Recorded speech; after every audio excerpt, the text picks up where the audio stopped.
This year's ajc-Peachtree-Road race comes nearly a year after John Snyder was the victim of a hit and run.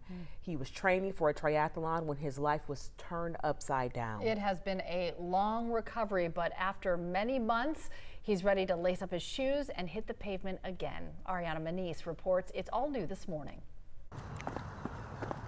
John Snyder is an athlete at heart. I was a swimmer in high school and in college, and then I got into running half marathons and marathons, then I got into triathlons. Last year, Snyder was preparing to face his next big event, a half Ironman triathlon. Found some kind of training thing online. Here's what you should do by week for swimming, running, and biking.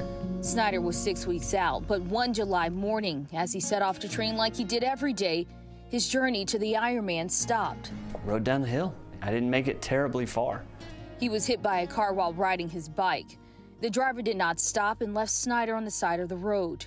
He was airlifted to Grady Hospital, where he spent months. What do you remember from the moment of impact to when you got to the hospital? Nothing.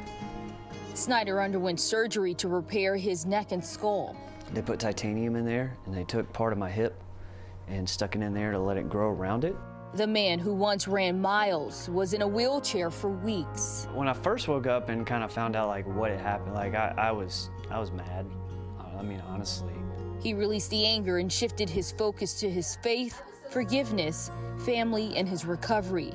And although his physical abilities were limited, the mental endurance of an athlete was still very much there.